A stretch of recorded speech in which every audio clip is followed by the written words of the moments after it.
My name is Sharon Young. I am the Certification Program Manager for AEMP. Welcome to our program. Our speakers today are experienced equipment management professionals with a wide variety of backgrounds. I'll introduce them briefly. Ken Burke of the Sarens Group is from Canada, and he is currently serving as AEMP's Chairman of the Board. He has worked closely with AEMP's Certification Commission on revising our CEM exam this year, and his support has been vital to improving our program.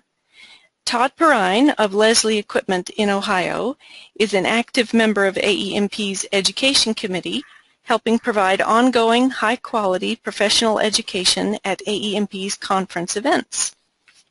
Paul Kitko of Glen Hawbaker is an experienced equipment manager and is active as a presenter and panelist for AEMP education sessions at our conferences.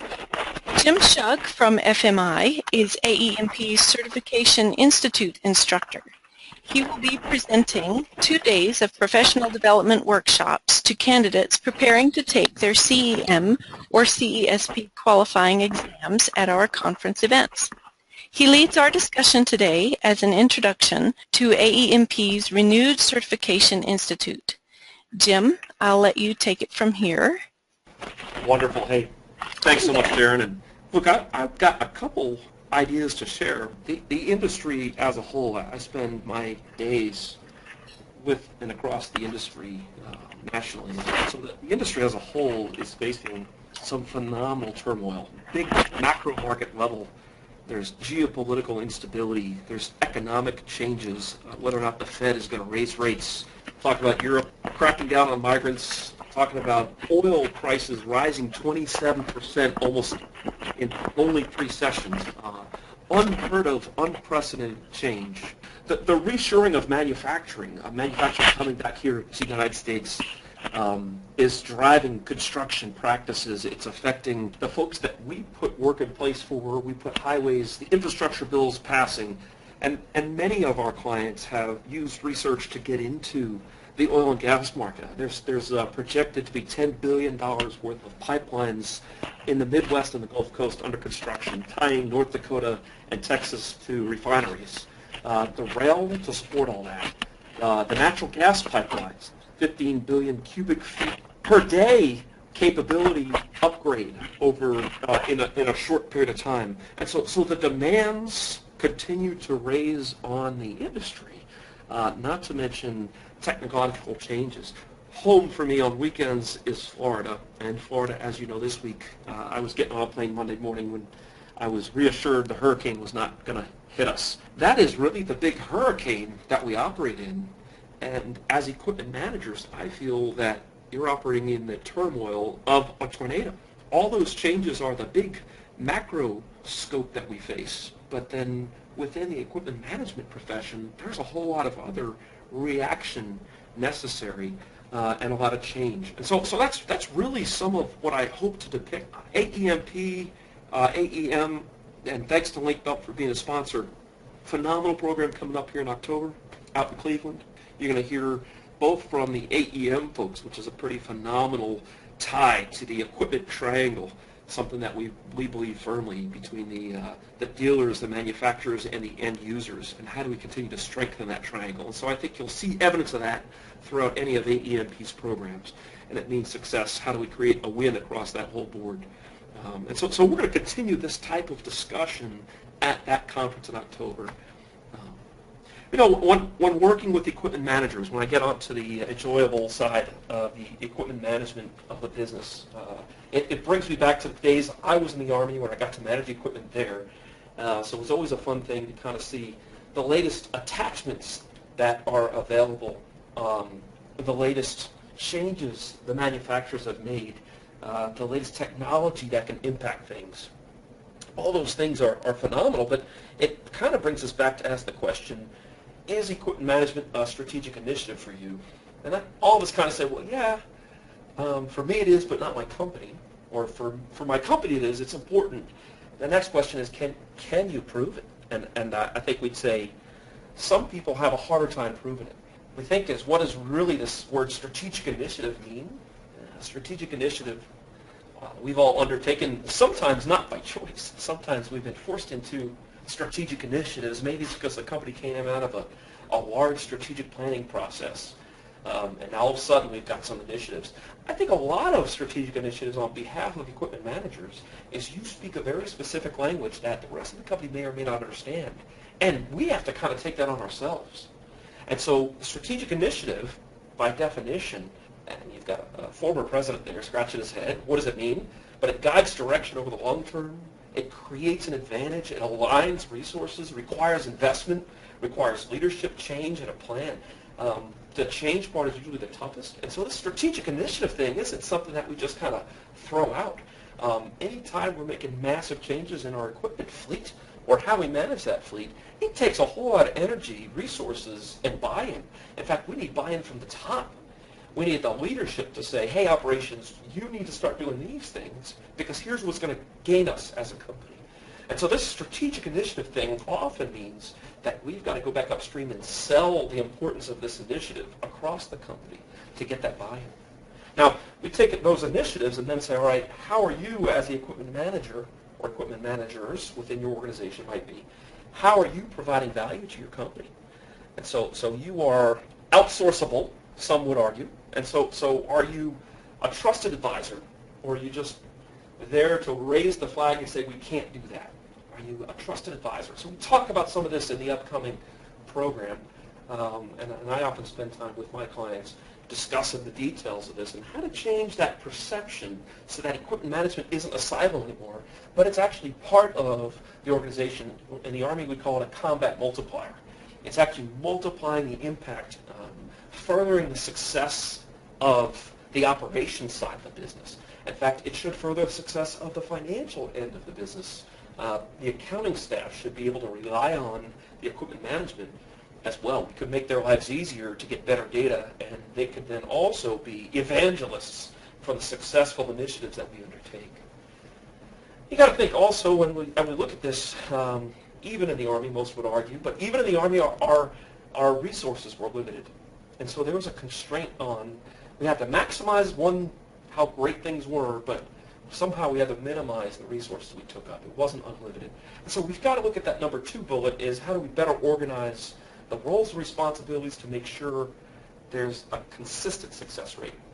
And the essence of a business model or a business is not just to be successful once, but to build an organization or a set of systems and people around those systems that can recreate that success repeatedly.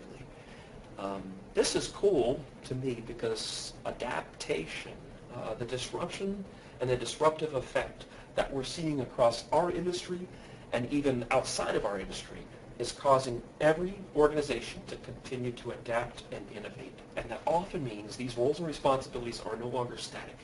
So I'm not going to set my set of roles and responsibilities in place today and have that work forever. More and more companies that we're working with, we've got to kind of re-verify them on a regular basis. These things continue to evolve because technology is impacting things, and so now maybe in the past we never needed a clerk to support the equipment management function.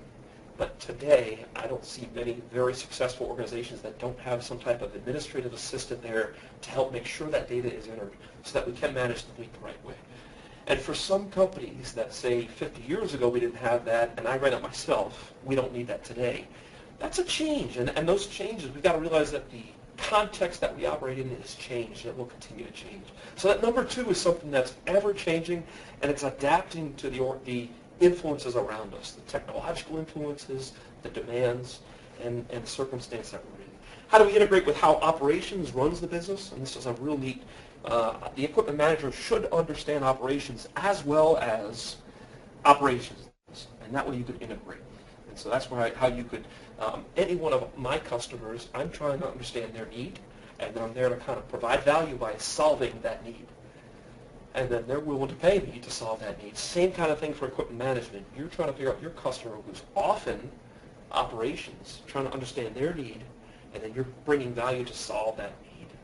And then finally, what are you doing to develop future equipment managers? So look, if I could kind of say, hey, here's 4 major topics that we're going to kind of discuss at the conference coming up and get ideas from a group of folks to network and discuss about.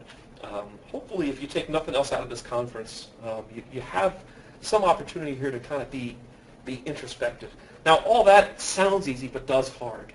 When you kind of, as I'm working with equipment managers around the country in small pockets and groups of 6 to 8 at a time sometimes, I'll kind of say, hey, what are your responsibilities? And all of these answers have popped up in the past. Everything from I'm record keeper, compliance, I'm part of the strategic planning team, which is something that I shed a tear about. I'm very, very happy to see that, a tear of joy. Financial manager, equipment manager, logistics, there's operations, there's vendor management. Some organizations heap every bit of procurement on the shop. I've seen that happen before. A recent client, they dispatched people too, not only equipment but also people. And so that was, we kind of said, is this the highest and best use for your equipment management team to be managing the people across the company? So this often, as our companies, especially private companies, evolve and get larger, we've got to kind of let go of some of these old roles and responsibilities and figure out what our best use is. And in this slide, more does not mean better. And so we've got to kind of figure out where we're best suited. The demands on equipment manager, and this is maybe a slide, are we an equipment company or are we a construction company? And that's a philosophy that many companies have to wrestle with. Are we here to stockpile equipment and manage equipment only, or is our job to build things? And that really starts to drive some charges, internal charges.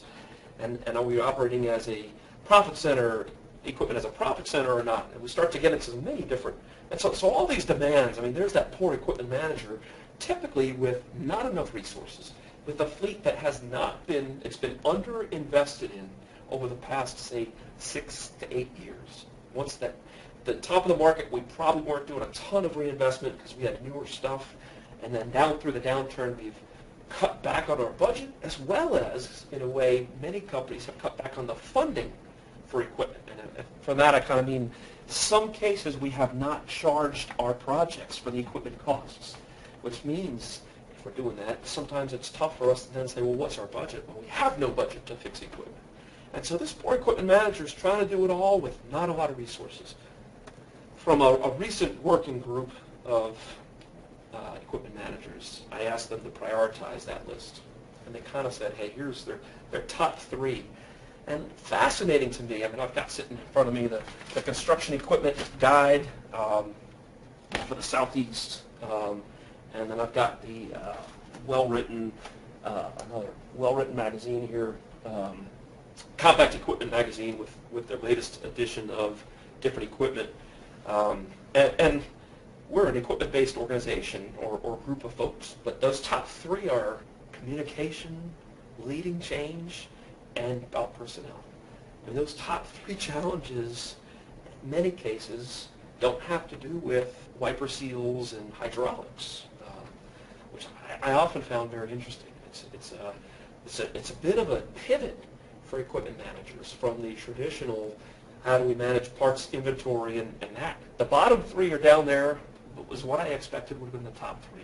Cost management, inventory management, maintenance management, where now we've got them inverted, where their biggest challenges were communication, implementing and leading change, and personnel-related people. A really interesting insight on how things are changing, and I wish we had a selector switch, some type of grader lever that I could pull. That would be the 14th lever on the cat, whatever it is, grader to pull and make things better, faster, cheaper. But unfortunately, that's some of the demands, and we can't just bury our head in the sand. And during the downturn, I think we got away with burying our head in the sand a little bit, or we could hide out just because we were waiting for the hurricane to blow over. Well, now there's an upturn, and I think it's more challenging than ever before, because now we've got still have a lot of limited resources. We have all these demands. We've got a fleet that needs to be reinvested in. We can't fix it all at once. We don't have enough staff, and the company is trying to take off and do record amounts of more work than ever before for the companies that have been able to strategically shift into the right markets. Look, all that is the challenges that I'm seeing across the industry. And so I'm going to turn to these experts and ask them to solve them all. I'm thrilled to have this group on board with this, all very reputable organizations and companies. I want to throw out some questions. What are the biggest challenges facing equipment managers today? You guys want to tackle that one first? Getting competent personnel, that understand the new technology. There's a real gap in the skill set, as I see it, with the new technology that's out there in the current equipment that's coming online. Even though we talked about Tier 4, especially in the market up here in Canada with the cold weather, we as an industry up here are very ill prepared for the onset of Tier 4, and have educating people is a real issue, including clients, etc., so that they understand that it's a different beast. So personnel is probably our biggest struggle in this area. Okay. All right. Thanks, Ken. Todd, you're currently with Leslie Equipment, but you came from one of the larger contractors and one of the biggest fleets in the Midwest, privately owned fleets. I mean, now it's awesome because you actually see both perspectives. Todd, what do you see out there? Well, one of the things I have to agree with Ken is finding great employees. We spend a lot of time now researching and trying to find the best of the best out there. People that have a willingness to learn and they want to be in the equipment business. Something recently that we've probably recognized is having the right person to train these folks. Training the folks today is probably a little different than it was back when maybe our uncle or our father trained us to work on equipment and take care of equipment. Today you've got a little bit different culture of young people coming out. So finding the right people to spend time with those folks, mentor them and get them up to speed is definitely a challenge. And again, as Ken said, the technology, we have an equipment fleet of close to 1,000 pieces ourselves. So we find ourselves, along with some of the other folks on the line here today, trying to keep this equipment up and running and properly maintained. And we have a rental fleet, and sometimes we have anywhere from 600 to 800 pieces out on rent at any given time. And to try to maintain and stay up with technology and get that stuff taken care of to manufacturer specifications is something that we strive for and continue to do. So technology, with all that, changing oil on a piece of equipment is not like changing oil on a piece of equipment 10 or 20 years ago. There's other diagnostic checks and things that you have to do with the emissions. And awesome. Yeah, thanks, Todd. It's I think a great perspective, and I appreciate your sharing that. Paul, what are your thoughts?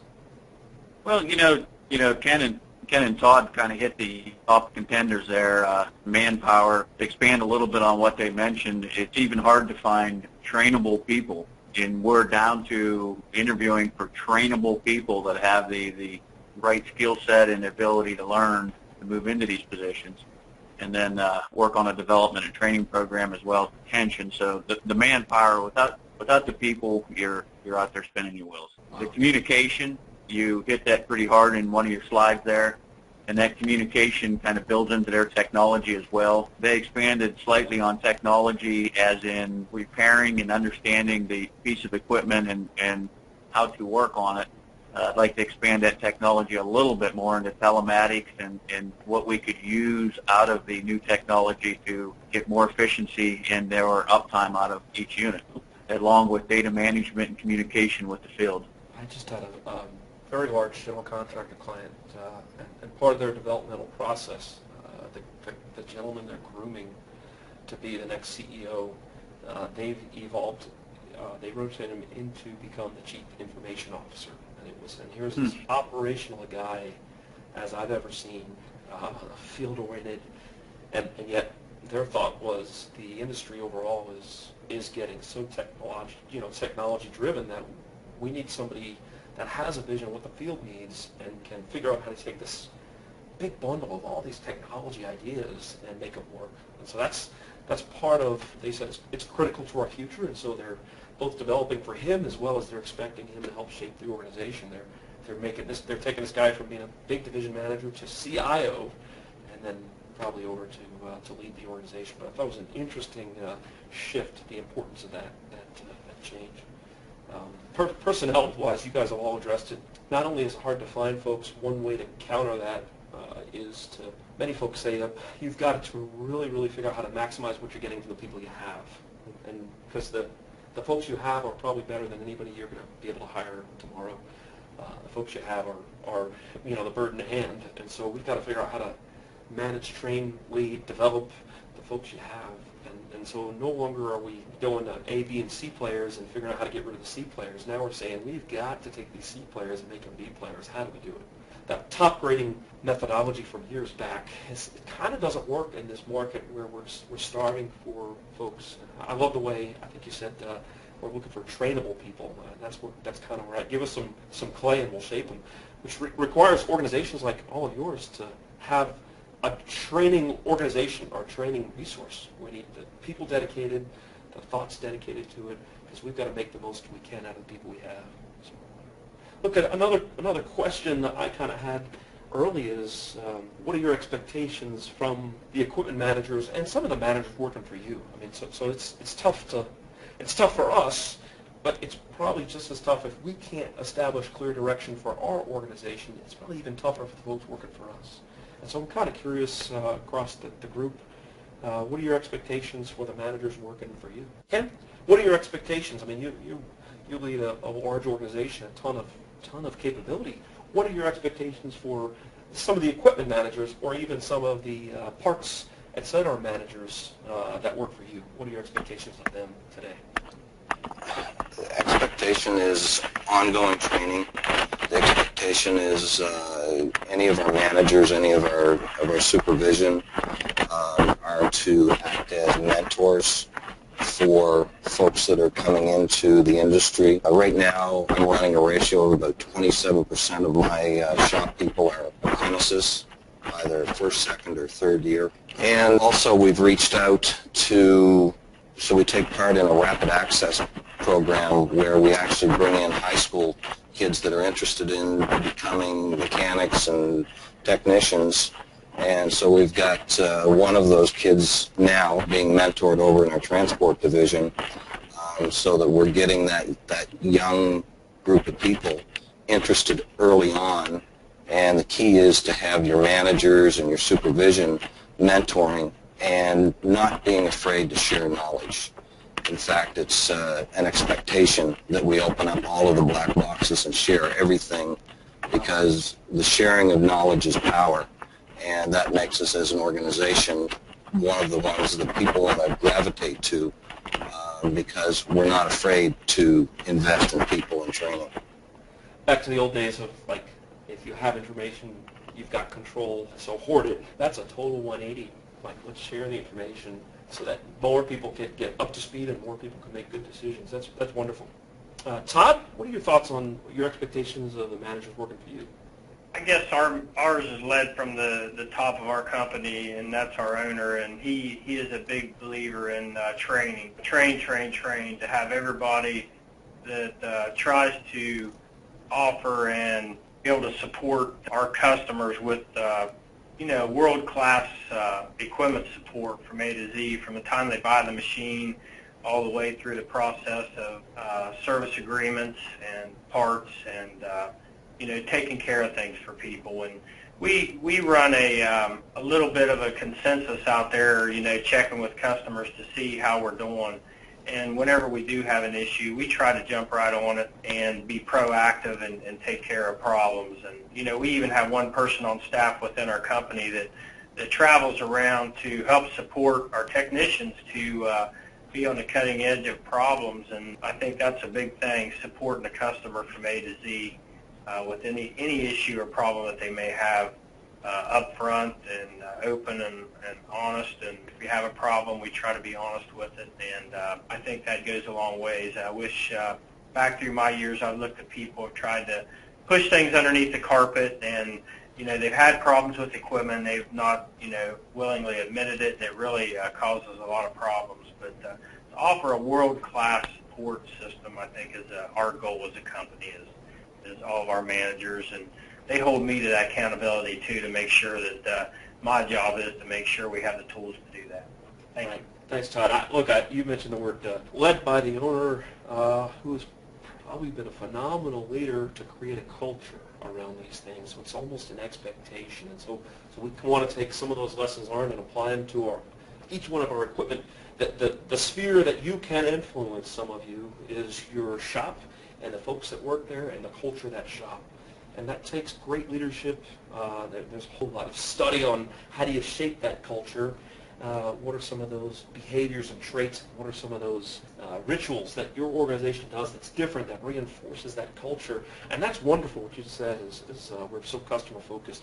The internal equipment shops to companies that have that same feel as an external equipment, a rental organization or leasing organization or an equipment company like Leslie Equipment.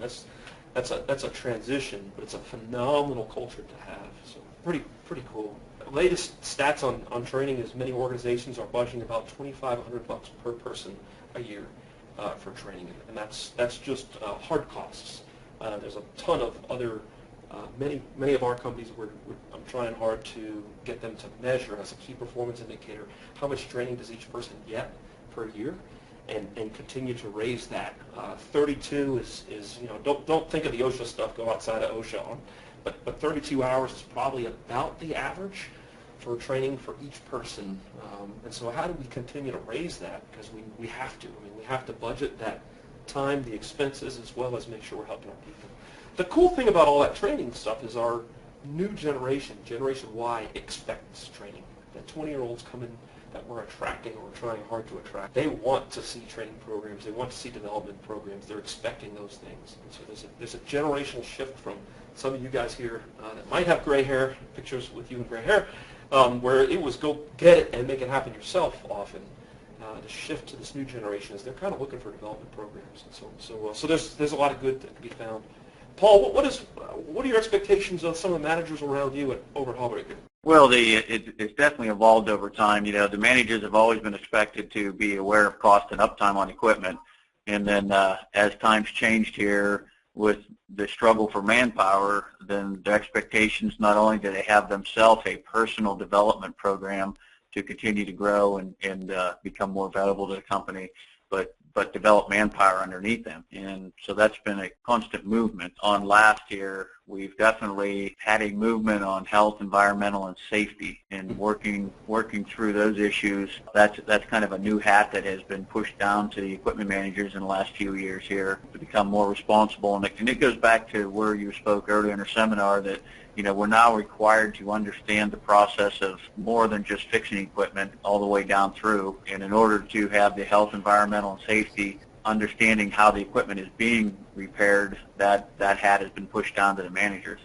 Well, the operations side of the business used to always struggle with, do you want me to be productive or do you want me to be safe? And we see that sometimes as well in equipment shops and groups. Do you want me to be productive or safe? And the expectation now on the operations side is yes. And the answer is always yes. Yeah, you have to be both. Yeah, and the demands for safety are through the roof now, and it's probably a good thing. I mean, for a while, as we as an industry transitioned, it was very painful, and we complained that had to wear. I remember guys complaining they had to wear the safety vest, and they said they'd get more hurt wearing the safety vest than if they didn't wear it, climbing out of vehicles and such. And now, like, I'll hold a workshop internal to a company, or we'll have a session to kind of figure out a better process to do something, and we'll get a bunch of equipment operators wearing that. They don't take it off from when they wake up in the morning till they go home at night. I wonder if they wear their vest eating at the dinner table. But it's kind of become an integrated function, that health, environment, and safety. You mentioned health on the big industry side. Outside of our construction industry, because of healthcare costs and the new structures, that now is becoming, how do we get to a healthy weight? How do we stop smoking? It's now become even more important outside of our industry, and we're starting to see it creep into our industry as well from the health side. So that's awesome.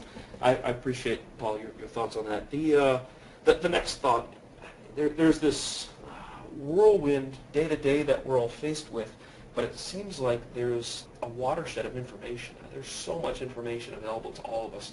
It's pretty overwhelming. There's a major general, or a general recently talked about that information fatigue he felt was a challenge to leadership.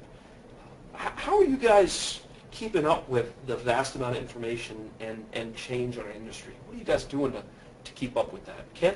I guess constantly researching, looking what's new, what's out there, networking with other folks, other equipment managers that are in the industry to see what's new and exciting, what's changing.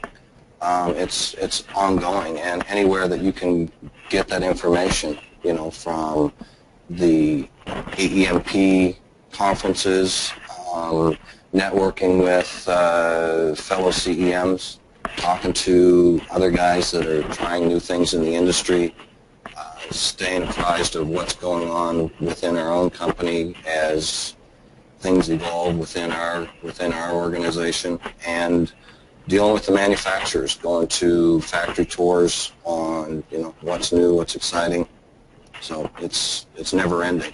Yeah, I think it's a challenge, and there's so many different ideas and a bunch of data and information out there. Todd, what do you do to kind of keep up with it all? It would probably be a lot of the same things he said. A lot of research and reading, online training. We do resource the AEMP for up-and-coming new technology, construction equipment magazine, along with a few others. And then, you got to kind of stay up with what some of the things that you're buying, too. We buy service trucks and pickup trucks, so you got to stay up with the technology of the items that you're buying for support equipment as well. So we kind of utilize about anything we can get our hands on for any kind of local training or online training that's available out there. And AEMP provides conferences twice a year that are WorldClass support. That's what they're for. They're for us to keep this equipment running.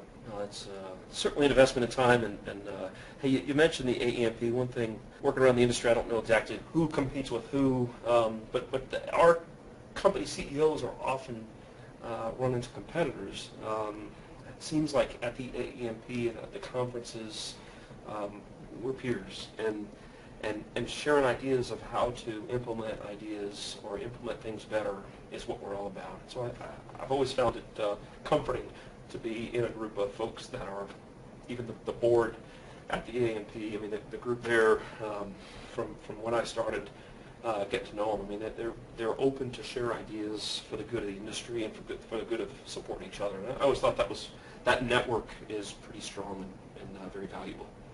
Paul? Well, it's a tough road to hoe after those two guys hit most of the objects here. Probably just throw in that with the new technology, we find it more often than not that what you read that is published and what the vendor that walks through your door says they can do for you does not come easy without great pain, trying to turn their data into information and usefulness. It appears that a lot of the technology out there today are looking for contractors to buy their technology, then use them as a beta site to develop it on our nickel. And we've went through our struggles and pains this year trying to bring that technology on. And like I said, the rest of the guys hit most of the areas to find it. We don't have a problem finding it. Sometimes it finds us, but trying to make it integrated into our system is our issues. Yeah. Actually, creating the change to get the value promised out of it, that's really hard, and it takes a huge investment of time.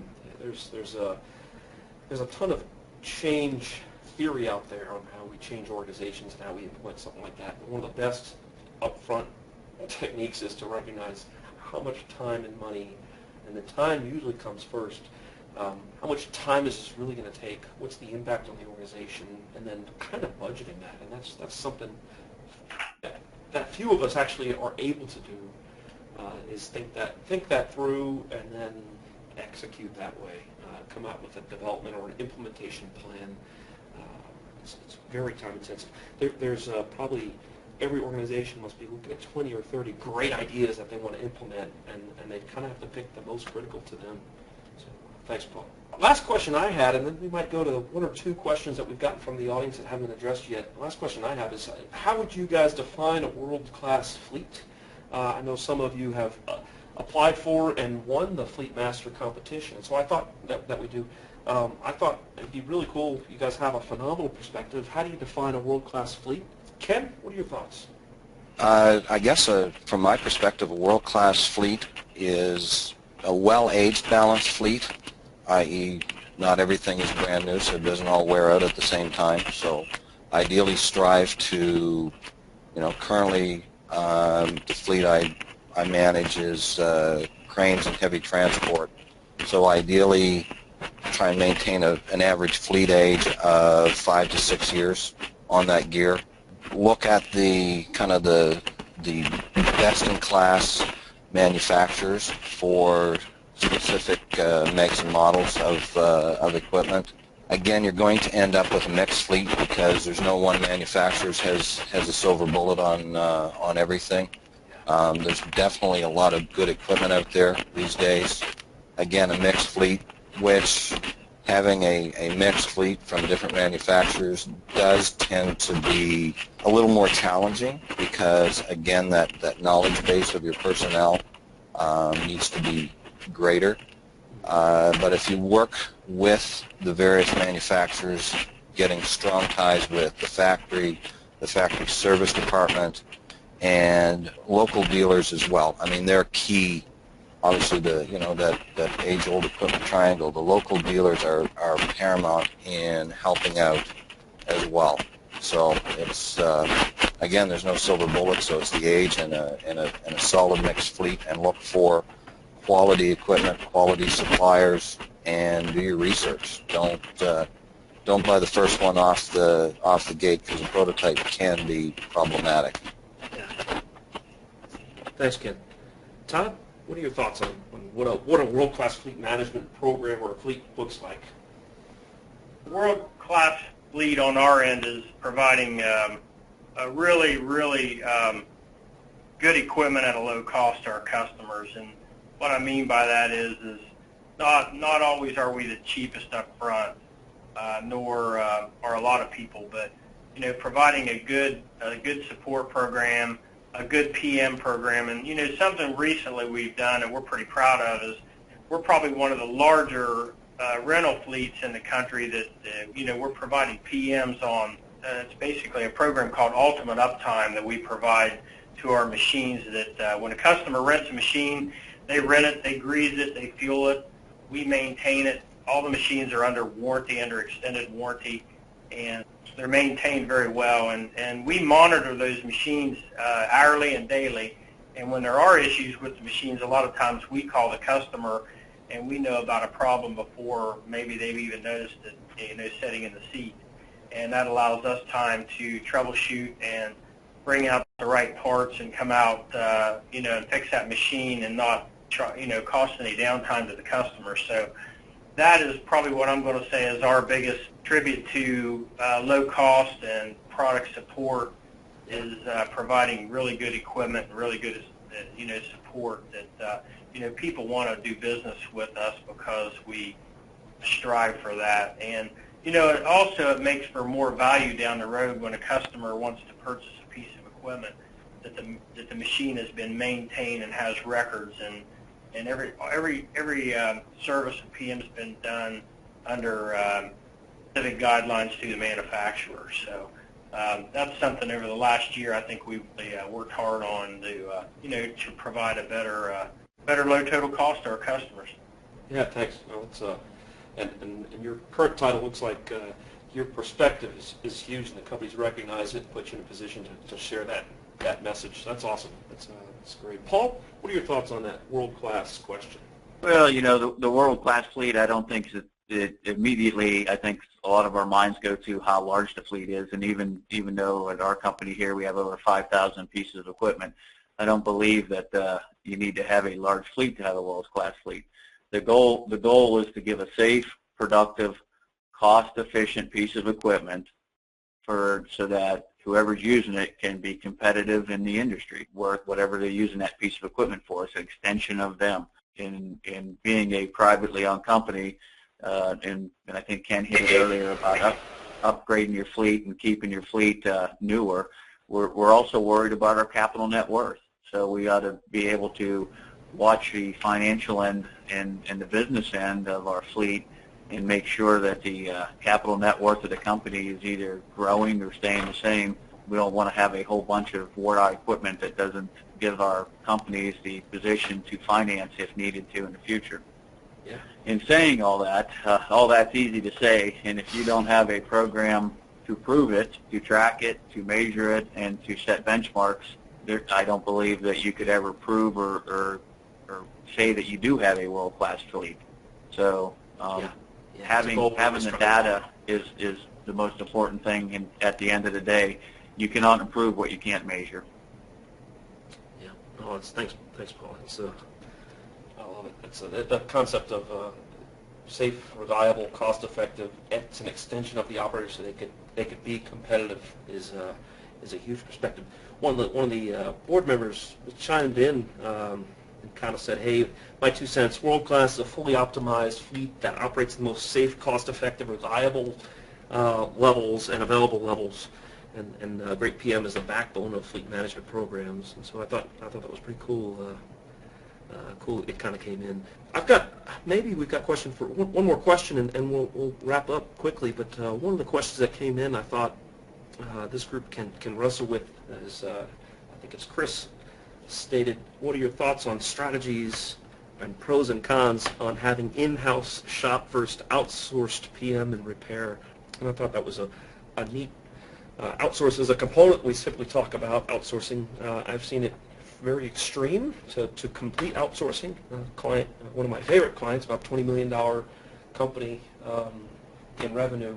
But he said, look, my expertise is construction. My expertise is not equipment management. And there's great equipment management dealers and other companies here that could do that for me. Why would I try to beat them at that? And so that's his, and he takes a very extreme approach, and it's been successful for him. And I've seen others that have managed it all in-house without insourcing anything, and they've been very successful at that as well. So I'd be curious what the group thinks on, again, thoughts on pros and cons of in-house shop versus outsourced PM and repair. Ken, what do you see, and maybe if you're able to share, what does Sarens do? We try and minimize our outsourcing. We try and perform most of our work in-house if at all possible. Just the charge-out rates from some of the shops, something as simple as a small automotive repair shop, you go from here in Edmonton where it's about $120 an hour up to Fort McMurray where it's in excess of $200 an hour.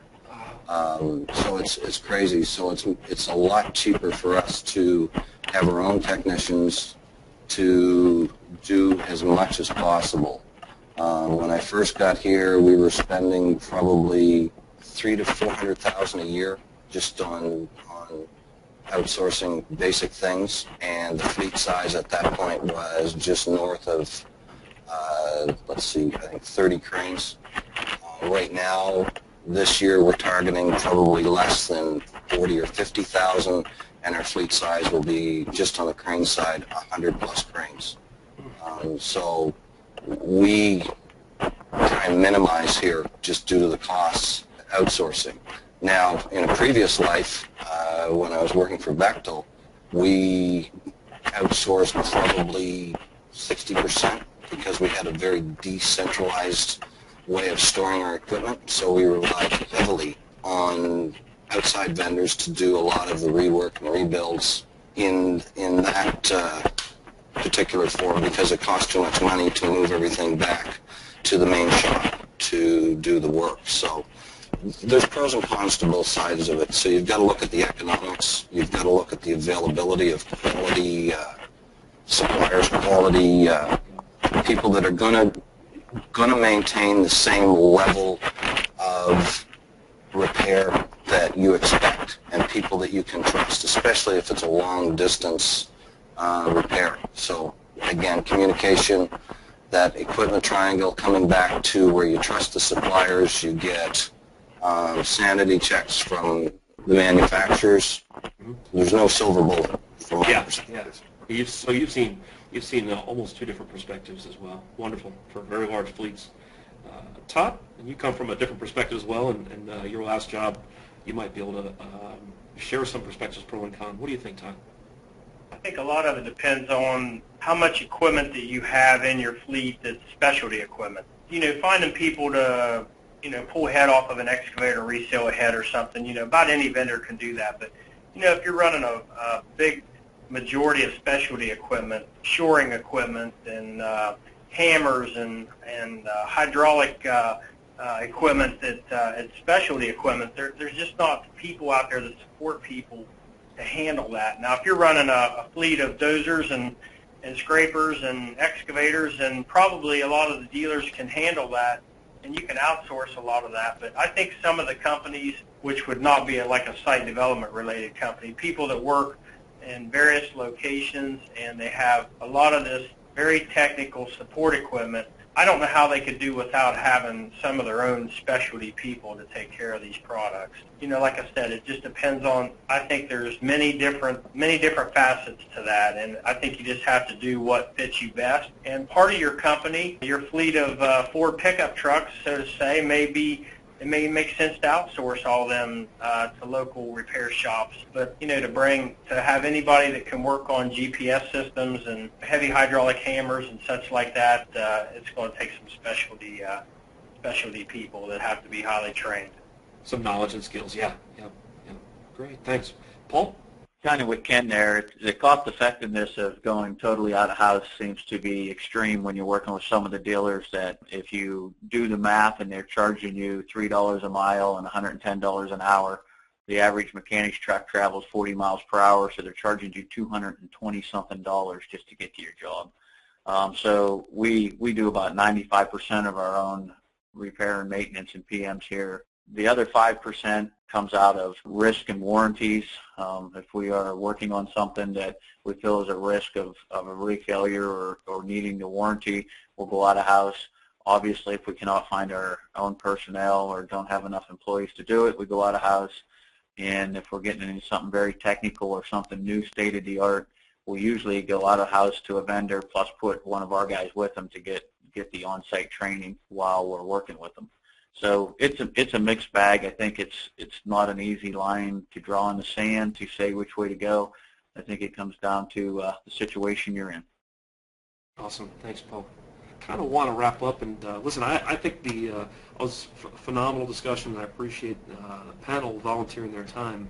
Again, thanks a whole lot to Link Belt for being sponsored, AEMP for hosting this. I know we're all looking forward to meeting up in Cleveland. I owe you guys a beer for volunteering.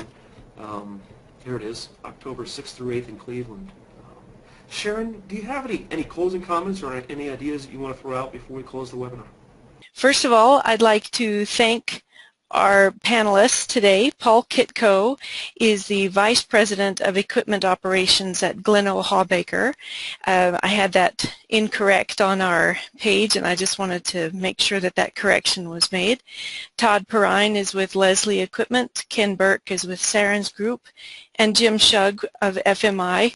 Thank you so much for being here today and running this panel discussion for us.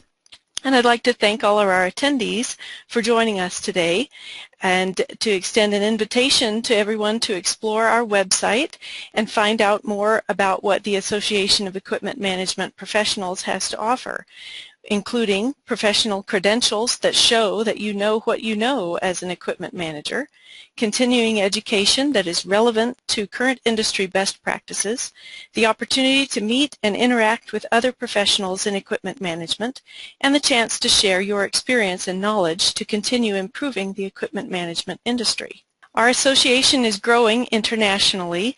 We have just completed a Spanish translation of our Career Equipment Fleet Manager Manual. We are also publishing a new manual on choosing and using telematic fleet management systems. These manuals will be available soon as e-books and in-print versions.